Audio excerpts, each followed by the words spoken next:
Hello, my name is Miss Evans, and I am your student's science teacher this school year. And I wanted to take this opportunity to provide you with some information about our classroom this year.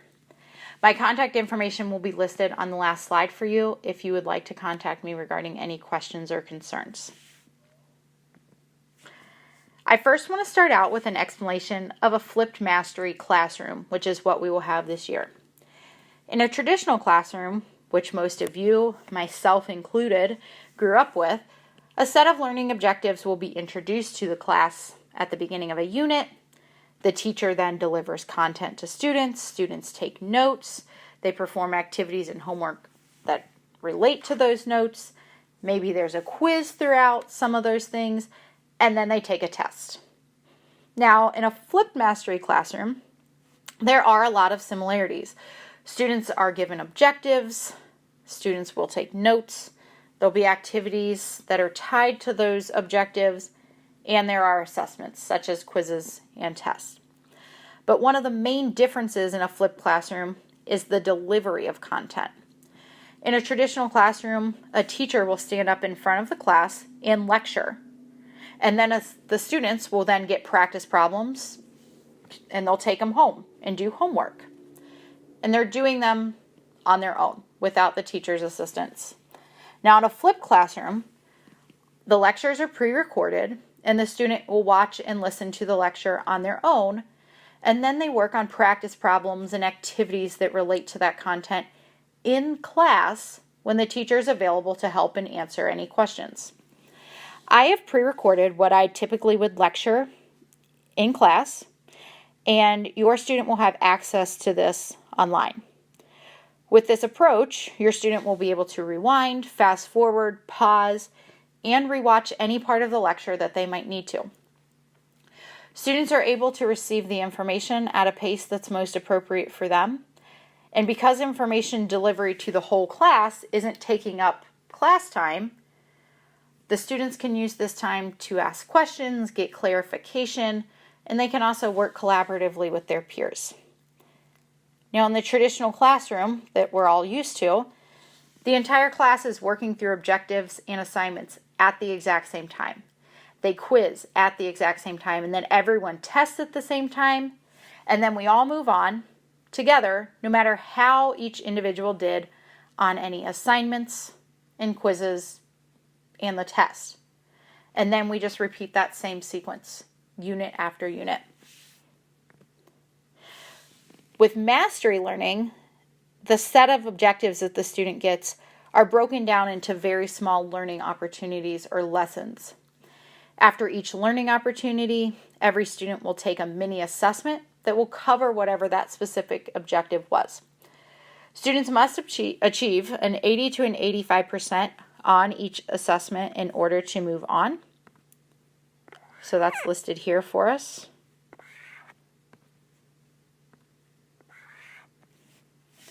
And if a student does not achieve the mastery score, it's okay. It just means that we still have some more work to do. So we have some concepts that we need to review. Once the practice is complete and we've reviewed that, the student and myself, then we can retake that assessment so they can demonstrate that mastery of 80 to 85%. The mastery model is going to allow students to get constant feedback throughout the unit. So your student will have feedback on every step of the way as we work through a unit. So once we get to test day, there's not a lot of surprises. We know what we're good at and what we worked at, and we've mastered the material. The tests will be treated the same way, and non-mastered tests will be eligible for retakes, but I'll talk about that a little bit later. The mastery model will allow for all students to be successful. Now, I'm sure all of us have seen pictures of students, or maybe in a classroom we've been in, we've seen students that look just like those that are seen in these pictures here. You see the student that puts his head down, maybe because it's hard for him to stay focused and listen to a teacher that's lecturing to a large group. You have a student here that maybe she has a lot of questions, or maybe she just needs confirmation that what she's doing is correct. she needs some additional support, or she just needs some confidence in what she's doing. Then you also have this student. He's bored, but he's bored because he understood the concept that the whole class is working on 2 days ago, and he's not being challenged. Now with the flipped mastery model, this student over here, the one that's having trouble focusing, he can watch that video at his own pace. He can pause it. He can come back to it after he's done something that allows him to refocus, and he hasn't missed any of the material. Our student here, she needs a little bit more support. Now she can get that support in class without trying to guess at home what these science concepts are. And then she'll be able to demonstrate mastery when she's ready. This student here, he can demonstrate mastery as soon as he's ready, and he can move on to more challenging material without having to wait for his peers. So this model allows for individualized support and allows for success for everyone. Now in our classroom, all of the units will be organized in what we're going to call a mastery grid, and this is an example of a grid about chemical reactions. The grid will be given to the students at the beginning of each unit and will show all assignments and their mini assessments that they'll have to complete.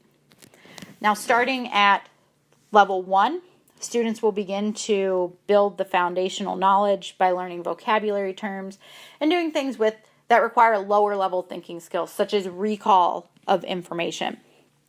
So level 1 would be right here. Now within each box, there is a mini assessment that I spoke about earlier. So those are listed in every box for your student. So mastery of 80 to 85% is required on each of the assessments that are listed. As students complete each learning opportunity and assessment, they will continue to move through the level. So after they complete this assessment, this first one, they'll move to this one, and then they will just keep moving from left to right. So you're going to read it just like you would a book. And then after they complete each level, they will move on to the next level. And that next level will require students to continue to demonstrate their mastery of the knowledge they learned in level 1 while applying those concepts and skills using more critical thinking activities and skills as they move on. So as they move up in levels, they'll dive deeper into the material and they'll continue to demonstrate mastery. I understand that the grid can look intimidating, but just know that your student's already fairly proficient at working through a grid because we're currently working on a practice grid to kind of get used to the procedures. Please feel free to ask your student throughout the school year to take a look at their grid. It's a good conversation starter about what's actually happening in class. And they'll be able to show you exactly what they're working on, and then they can kind of give you an idea of where it is that they are headed. So all students will be working on their grid at their own pace, so they get some extra time as needed. However, that doesn't mean that they get forever. What I provide are some suggested dates for completion of each level, and students should plan to stay within 1 or 2 days of those dates in order to be prepared for the unit test. So the grid and flipped mastery learning will allow for students to have some flexibility when it comes to demonstrating mastery. They might move quickly through some skills and concepts, and others they might need a day or 2 extra. So that's why I give those suggested dates. So students will receive points in the gradebook. You'll see these in progress book, and they'll be listed by level of the grid. So they will receive 10 points for each required level based on their completion. So if they complete the entire level, they'll get a 10 out of 10.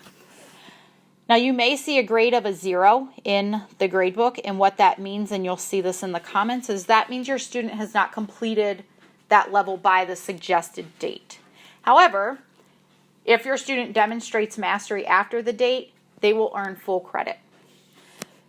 So they have until the end of the quarter or they'll have until the end of the quarter to demonstrate that mastery. So anytime up until the end of the quarter, they can still get those points for any of those grids. Take a look at the syllabus that you signed for any other information on grading and let me know if you have any questions. If your student does not demonstrate mastery on their unit test, so they get any grade less than an 85%, they are eligible to take a retake. Now, some things that are required is your student must complete a retake form with a reflection. There's a teacher conference that they'll have to complete, and then there is a parent signature required. I do ask that you do not sign the retake form until your student has completed those other two parts, the reflection and the conference with me. And this allows for all of us, me, you, and your student, to be on the same page with the expectations that need to be fulfilled in order for the student to be successful on this retake. The student is also required to demonstrate mastery through level 3 on the grid, because level 3 on the grid is what the content will cover on the test. And then they will also be given additional practice that's based on where they need a little bit more support based on their test score. Now, extra credit will be available on every grid. In the honors sections of the class, level 5 will be extra credit, and in the non-honors classes, levels 4 and 5 of the grid are extra credit. Students must complete the lower levels in order to be eligible for the extra credit, so they cannot complete level 4 until levels 1 through 3 are done. Study tables will also be offered, and my schedule changes week to week based on some meetings, so that schedule will be available monthly for the students to check when I will be before and after school for additional support and to demonstrate mastery.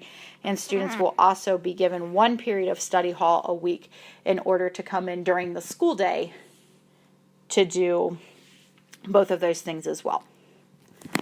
I thank you for taking time out of your busy schedule to listen to my video today. I've also linked another video from a TED Talk from Sal Khan. He is the man that created Khan Academy, and he talks about mastery learning a little bit more if you'd like to watch that as well. Your student has brought home for you a signature sheet to acknowledge that you've watched this video, so if you can please mark the appropriate boxes and sign that and send that back with your student. And please do not hesitate to contact me. My information is listed here for you with any questions or concerns that you may have now or throughout the school year. I look forward to working with you and your student to make this a successful year.